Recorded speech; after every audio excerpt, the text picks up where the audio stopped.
Hello everyone, I welcome you all at the gateway to commercial real estate and I'm Sanjeev Gupta, a commercial real estate expert. आज मैं आपसे बात कर रहा हूँ the model tenancy act 2021 की।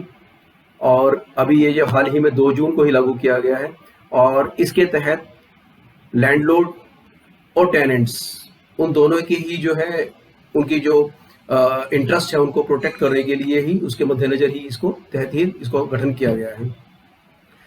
इस टोटल एक्ट के अंदर टोटल 8 चैप्टर्स हैं और इसके अंदर 47 क्लॉजेज हैं। हम लोग इसको वन बाय वन इसको डिस्कस करते हैं so that you can understand well about that and make some good tenancy agreements.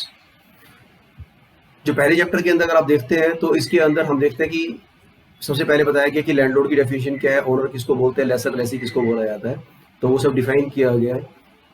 वैसे तो ये लगभग सभी प्रेमिसेस को कवर करेगा, लेकिन कुछ प्रेमिसेस को इसमें छोड़ दिया गया है, जैसे कि गवर्नमेंट या सेमी गवर्नमेंट के अंडर जो प्रॉपर्टी जाती है उनके अंदर ये लागू नहीं होगा।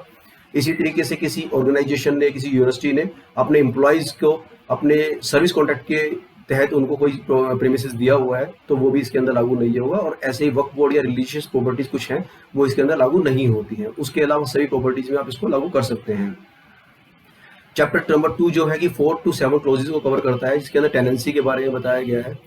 सबसे पहली बात ये कि टेनेंसी एग्रीमेंट जो भी बनेगा वो राइटिंग के अंदर ही बनेगा, वर्बल कोई भी बात मान्य नहीं होगी। और जो भी आप इसको बनाएंगे एक स्पेशल एक फॉर्म दिया गया है, उसी के भर का आपने फिल करके ही ज्वाइंटली लैंड ओनर और टेनेंट दोनों को मिलकर ही उसको विद इन 2 months के period after the date of signing of the tenancy agreement उसको सबमिट करना है।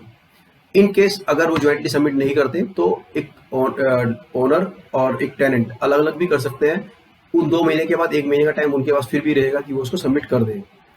जैसे वो उसको सबमिट करते हैं तो सबसे पहले तो क्या होगा कि जो रेंट अथॉरिटी है वो इसको एक डिजिटल प्लेटफॉर्म में लेकर आएगी। वहाँ पर आप सारे अपने डॉक्यूमेंट्स को अपलोड करेंगे और उसके 7 दिन के अंदर अंदर वो प्रॉपर्टी उनके पोर्टल के ऊपर आ जाएगी। उसके सारे टेनेंसी के एग्रीमेंट भी सब उसके अंदर ओपन हो जाएंगे आपके। तो वहां से आप कभी भी कोई दिक्कत आती है तो उसके तहत ही फिर वो कोई कार्रवाई कोर्ट इसके अंदर करेंगे। अगर आप सबमिट नहीं करते तो इसके अंडर में आप नहीं कवर कर पाएंगे। सबसे बड़ी बात यह है कि आप अपने टेनेंसी पीरियड के लिए कुछ भी आप पीरियड डिफाइन कर सकते हैं। रेंट जो भी म्यूचुअली अग्रीड होता है टेनेंट और ओनर के अंदर वो डिफाइन कर सकते हैं। उसकी एस्केलेशन क्लोज डाल सकते हैं। ये सारी चीजें उसके अंदर आप कर सकते हैं। अगर किसी लैंडलॉर्ड टेनेंट की डेथ हो जाती है उसके राइट्स ऑब्लिगेशन जो टेनेंसी एग्रीमेंट के अंदर आते हैं वो सारे उनको भी मान्य होंगे। यहाँ सबसे बड़ी बात ये कही गई है कि सबलेटिंग इज नॉट अलाउड, कि सबलेटिंग जो है उसी एग्रीमेंट के तहत आप नहीं कर सकते। अगर आप करते हैं तो उसके लिए सप्लीमेंट्री एग्रीमेंट अलग से बनाना पड़ेगा जो कि म्यूचुअली एग्रीड टर्म्स के ऊपर होगा कि टोटल पीरियड आप टोटल प्रीमिसेस को दे रहे हैं, पार्ट दे रहे हैं और वो उसको दोबारा से रेंट कोर्ट के अंदर आपको सबमिट करना पड़ेगा with in 2 months period after signing this supplementary agreement. तो सबलेटिंग वैसे अलाउ नहीं है, अब बिना उसके करेंगे तो वो सबलेटिंग मानी नहीं जाएगी। Now come to the chapter number 3। It includes clause number 8 to clause number 11। तो टेनेंसी पीरियड ऐसा होता है कि रेंट पेबल आप कर लेंगे, रेंट रिवीजन भी कर देंगे, लेकिन अगर रेंट रिवीजन के बाद कोई डिस्प्यूट अराइज होता है तो उसके लिए आप रेंट अथॉरिटी में जा सकते हैं और रेंट अथॉरिटी उसको डिफाइन कर सकती है, उसको चेक करके उसको रेंटल को बता सकती है कितना रेंट आपका चलेगा। यहाँ पर यह भी क्लियर किया गया कि सिक्योरिटी डिपॉजिट जो है रेजिडेंशियल प्रॉपर्टीज के अंदर कोई भी ओनर 2 महीने से ज्यादा का एडवांस या सिक्योरिटी डिपॉजिट के पास नहीं ले सकता। और नॉन रेजिडेंशियल प्रॉपर्टी के अंदर it can go up to 6 months rental value. तो 6 महीने से ज्यादा नॉन रेजिडेंशियल प्रॉपर्टी के अंदर भी आप नहीं ले सकते हैं। Chapter number 4 that is the right and obligation of landlord and tenants. 12 number close से लेके 20 नंबर क्लोज के अंदर से आया था। पहले तो ये कि सबसे पहले तो आपको इसमें जो भी टेनेंसी एग्रीमेंट बनेगा वो 2 कॉपियां उसकी बनेगी ओरिजिनल, और एक लैंडलॉर्ड के पास रहेगी, एक टेनेंट के पास रहेगी। उसके बाद जो भी आपका या तो प्रॉपर्टी ओनर या उनका अपॉइंट किया हुआ कोई प्रॉपर्टी मैनेजर अगर तो कोई भी रेंट लेता है तो उसको एक तो रिसीट उसको देना जरूरी है। और अगर टेनेंट अपना रेंटल बैंक के थ्रू भेजता है, इलेक्ट्रॉनिक मीडिया के थ्रू भेजता है, तो उसके प्रूफ को भी ये माना जाएगा कि रेंटल उन्हें पे किया गया है। तो उस केस में रिसीट देते हैं तो ठीक है, नहीं देते तो भी कोई इतना बड़ा इश्यू नहीं है। इन केस ऑफ एनी डिस्प्यूट और एनी प्रॉब्लम द लैंडलॉर्ड जो है वो रेंटल लेने से रिफ्यूज कर देता है तो पहले तो उसको टेनेंट को उसको एक नोटिस देना पड़ेगा 1 महीने तक। अगर वो नहीं मानता है तो उसके बाद वो जो रेंट है वो रेंट कोर्ट के अंदर सबमिट कर देंगे और वहां से वो उसको टेनेंसी उसकी एग्रीमेंट कंटिन्यू रहेगा। और अगर कोर्ट उसमें इंटरवीन करती है कि प्रॉब्लम क्या है और वहां से उसको चेक कर सकते हैं। उसके बाद आपको अपनी टेनेंसी एग्रीमेंट के अंदर रिपेयर एंड मेंटेनेंस की क्लोज बड़ी क्लियर मेंशन करनी है कि किस प्रॉपर्टी के अंदर किस किस पार्ट की मेंटेनेंस या रिपेयर जो है वो टेनेंट का जिम्मेदारी रहेगी और किस पार्ट एंड पार्सल्स की जो जिम्मेदारी है ओनर की रहेगी। और इन केस अगर टेनेंट उसको करने में पूरा सक्षम नहीं है या करता नहीं है और लैंडलॉर्ड को अपने पैसे से उसे करना पड़ता है उस वर्क को, तो वो जो पैसा उसका खर्च होता है वो वाला वो उसके सिक्योरिटी डिपॉजिट में से उसको रिडक्ट कर सकता है और एक नोटिस उसको भेज सकता है टेनेंट को कि इतना मेरा पैसा खर्च हुआ है, तो with in a month period उसको टेनेंट को उसको जो पैसा था या इंटरेस्ट था सारा उसको देना पड़ेगा। और इन केस अगर कोई रिस्पॉन्सिबिलिटी लैंडलॉर्ड की है और लैंडलॉर्ड रिफ्यूज करता है करने के लिए, तो उस केस में टेनेंट जो है वो काम कराएगा और वो पैसा जो है उसके रेंटल की जो उसको देना था उसमें से डिडक्ट करेगा। लेकिन सबसे बड़ी बात यह है कि उसके अंदर 50% से ज्यादा रेंटल एक महीने का नहीं काट सकता। तो अगर उससे ज्यादा वैल्यू आती है तो उसको 2 या 3 महीने के अंदर उसको डिस्पर्स कर सकता है वो रेंटल्स में से काट के। नाउ अगर वो प्रॉपर्टी मेंटेनेंस के बावजूद भी रहने लायक नहीं रहती है, अनइनहेबिटेबल पोजीशन में आ जाती है, तो उसके अंदर टेनेंट जो है वो उसको एक नोटिस देगा 15 दिन का और 15 दिन के बाद वो स्पेस को छोड़ सकता है, वो टेनेंसी को खत्म कर सकता है अगर इनहेबिटेबल पोजीशन में अगर वो आ जाती है। तो प्रॉपर्टी ओनर या प्रॉपर्टी मैनेजर प्रीमिसेस में कभी भी एंट्री कर सकते हैं for inspection, for repairs and maintenance, लेकिन उनको उसके लिए 24 आवर्स पहले उसको एक नोटिस सर्व करना पड़ेगा टेनेंट को कि I want to enter the premises for this particular reason. लेकिन उसके बावजूद भी वो डे टाइम में ही उसके अंदर प्रीमिसेस के अंदर विजिट कर सकते हैं। After sunset and before sunrise वो उसमें एंट्री नहीं कर सकते, ये क्लियरली इसमें मेंशन किया गया है। लेकिन इन case of any emergency like flood और एनी कोई भूकंप आ रहा है या कोई प्रॉपर्टी को कोई रिस्क आने वाला है, फायर है, तो उस केस में वो एंट्री उसमें मिल सकती है, उसमें उसको रोका नहीं जाएगा। इस टेनेंसी एक्ट के अंदर प्रॉपर्टी मैनेजर्स अगर कोई प्रॉपर्टी ओनर उसको रखता है उसको मैनेज करने के लिए, मेंटेन करने के लिए, तो एक तो उसकी डिटेल सारी कोर्ट रेंट कोर्ट में सबमिट होगी। उसके अलावा उसको वो परमिट करेगा कि वो रिसीट उसको इशू करे टेनेंट को, रेंटल ले, कोई नोटिस सर्व करना है तो वो नोटिस सर्व कर सकता है, उसकी ड्यूटीज एंड रिस्पॉन्सिबिलिटी में आती है।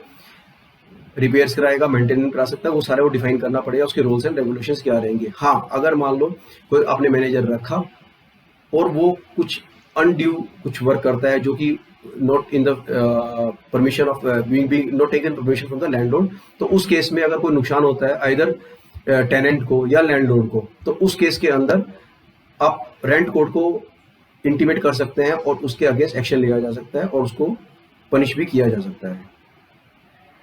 एक चीज यहाँ पर क्लियरली मेंशन की है कि कोई भी टेनेंट को परेशानी नहीं करनी है। इन केस अगर कुछ कोई किराया नहीं आ रहा है या कोई और बात होती है तो उस केस में भी उसकी एसेंशियल सर्विसेज को आप नहीं रोक सकते, लाइक उसकी इलेक्ट्रिसिटी को आप नहीं रोक सकते, पानी को नहीं रोक सकते, उसके जाने के रास्ते को आप नहीं रोक सकते, either neither by that landlord और बाय देयर मैनेजर और any other persons.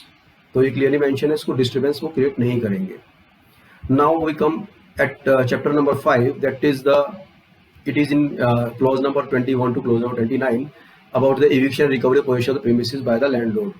First thing तो ये आपको समझना है कि लैंडलॉर्ड टेनेंट से पहले तो इसको वैकेट नहीं करा सकता for the tenancy period unless and until, पहली बात तो कि दोनों ही एग्री कर रहे हैं कि हमें टेनेंसी खत्म करनी है तो वो ले सकता है पोजीशन। सेकेंडली, अगर वो रेंट रिफ्यूज करता है देने के लिए या उसका जो रेंट और कोई और एरियर्स थे उसके कोई इंटरेस्ट का था या कोई और मेंटेनेंस चार्जेस थे, वो मिला के 2 महीने ज्यादा की रेंटल वैल्यू हुए थे, तो वो 1 महीने का नोटिस को सर्व करेंगे। उसमें अगर वो पे कर देते हैं तो ठीक है, otherwise they can take the position back by the help of the rent court. अगर in case of any nuisance created by the tenant और मिस यूज वो करता है तो भी आप खाली करा सकते हैं। उसके बाद अगर इन केस आपको कोई ऐसी रिपेयर या मेंटेनेंस करना नहीं पड़ रही है जो कि बहुत जरूरी होगी प्रॉपर्टी के और उसमें आपको किराएदार को खाली करा के ही कराना पड़ेगा, तो उस केस में आप परमिशन लेके खाली करा सकते हैं, लेकिन वो पोजीशन को ठीक करने के बाद उसको वापसी देना होगा। तो ये एग्रीमेंट में बड़ा क्लियर मेंशन किया गया है इसको। नाउ इन केस कि लैंडलॉर्ड की डेथ हो जाती है तो जो उसके लीगल हेयर्स हैं उनको बोनाफाइड इंटरेस्ट, उनका बोनाफाइड रिक्वायरमेंट उनको है कि भी मेरे को प्रॉपर्टी की वैकेशन चाहिए, ऑक्यूपेंसी चाहिए, क्योंकि किसी काम करने के लिए चाहिए, कोई और किसी रीजन से हो सकता है, तो उस केस में भी वो कोर्ट से इंटरवीन करके और उसको तो पोजीशन को वो ले सकते हैं with the help of a rent court. अब अगर मान लीजिए कि आपने कोर्ट ने कोई किसी भी बेसिस को प्रेमिसेस को खाली करने के लिए उसको बोल दिया गया है, टेनेंसी पीरियड खत्म हो गया है या इन बिटवीन कोई एग्रीमेंट फेलियर हो जाता है, और अगर टेनेंट और प्रेमिसेस खाली नहीं करता तो उस पीरियड के बाद टेनेंट को पहले 2 महीने ट्वाइस ऑफ द रेंटल उसको एज ए मंथली रेंटल देना पड़ेगा और 2 महीने के बाद 4 गुना उसको रेंटल पे करना पड़ेगा जो उसका ओरिजिनल रेंटल था। इन केस अगर टेनेंट ने स्पेस खाली कर दिया और लैंडलॉर्ड उसकी सिक्योरिटी या कोई और डिपॉजिट नहीं दे पाता तो उसके ऊपर उसको इंटरेस्ट पे करना पड़ेगा, जो कि उस वक्त प्रिस्क्राइब जो रेंट इंटरेस्ट होगा वो उस वक्त के हिसाब से वो इंटरेस्ट को, सिंपल इंटरेस्ट को पे करना पड़ेगा, उसकी बची हुई अमाउंट को पे करने तक के टाइम पर। इसमें क्लियर किया गया कि टेनेंट कोई भी स्ट्रक्चर चेंजेस नहीं कर सकता, कोई भी परमानेंट स्ट्रक्चर बना नहीं सकता अनलेस अनटिल उसके पास एक रिटर्न में कंसेंट लैंडलॉर्ड से नहीं मिला हो। तो लैंडलॉर्ड की कंसर्न के बाद वो उसके अंदर कुछ चेंजेस कर सकता है, स्ट्रक्चर चेंजेस नॉर्मली अलाउ नहीं किए जाते। अब एक इसमें स्पेशल प्रोविजन दिया है कि कोई अगर लैंड आपकी प्रीमिसेस दिया, उसमें वैकेंट लैंड भी साथ में थी, और उस वैकेंट लैंड पे कोई ऐसे लॉज आ गए हैं कि उसके ऊपर आपको कोई लैंड यूज चेंज हो गया और कोई प्रॉपर्टी आपको इरेक्ट करनी है, कोई और नई ऑप्शंस के अंदर क्रिएट कर सकते हैं, तो उस केस में भी आप विदाउट एनी उसके जो इंटरेस्ट है सेफगार्ड करते हैं टेनेंट के, आप वो वैकेंट करा के उस स्पेस को ले सकते हैं। अगर वो नहीं देता तो कोर्ट से इंटरवीन किया जा सकता है और उसके लिए रेंटल्स के भी जो है रिवीजन के लिए आप डाल सकते हैं। तो ये इसमें आप उसके अंदर चेक कर लेंगे कि वो किस फॉर्मेट में देना है, वो फॉर्मेट वगैरह सब यहाँ पर मेंशन किए गए हैं कि किस फॉर्मेट किस तरीके से आपने क्या सबमिशन रेंट कोड में लगानी है। चैप्टर नंबर 6 से सेक्टर नंबर 8 के अंदर जो है वो सारा रेंट कोड के बारे में बताया कि रेंट अथॉरिटीज कैसे डिस्टेब्लिश की जाएंगी, उनकी क्या पावर्स रहेंगी, क्या उनके पास परमिशंस, किस तरीके से हमने उसमें परमिशन में उसमें अगर सबमिशन लगाना है तो कैसे करना है, किसी ट्रिब्यूनल में जाना है, वापस अपील करनी है तो कैसे करना है, वो सारे प्रोसीजर आपको उसके अंदर मेंशन किए गए हैं और डिटेल्स में आप वो देख सकते हैं। जैसे मैं आपको बताया इसके अंदर 2 शेड्यूल थे, एक तो ये कि जिसमें आपने रेंट टेनेंसी एग्रीमेंट को डालने के लिए उसका फॉर्मेट दिया गया है। सेकेंडली एक आपको बनाया गया शेड्यूल जिसके अंदर आपको मेंटेनेंस और रिस्पॉन्सिबिलिटी क्लियरली मेंशन की है, लैंडलॉर्ड की क्या रिस्पॉन्सिबिलिटी टेनेंसी है वो भी आपको जो एमटीए का जो लास्ट पेज है उसके अंदर आपको मिल जाता है टेनेंसी एक्ट के अंदर। तो ये लिंक मैंने आपको शेयर भी कर दिया, इंग्लिश में अगर आपने डाउनलोड करना है इंग्लिश में डाउनलोड कीजिए, हिंदी में करना है हिंदी में डाउनलोड कर लीजिए और आप उसको पूरा फुल वहाँ से देख सकते हैं। इन केस ऑफ कोई चीज़ समझ नहीं आती आपको या आपको कोई क्वेरी है तो आप मेरे को कमेंट बॉक्स में लिख दीजिएगा, I will do that clarification on that point. तो आशा करता हूँ कि आपको ये कुछ समझ में आएंगे क्लॉजेस, और आप जब भी कभी टेनेंसी एग्रीमेंट बनाए तो इन क्लॉजेस को मद्देनजर रखिए और अपनी रेंटल इनकम को जनरेट कीजिए और इनकम जनरेटिंग एसेट्स को जनरेट कीजिए। तो थैंक यू करता हूँ आपको कि आपने मुझे अपना कीमती समय दिया, and thank you so much for your time. Thank you.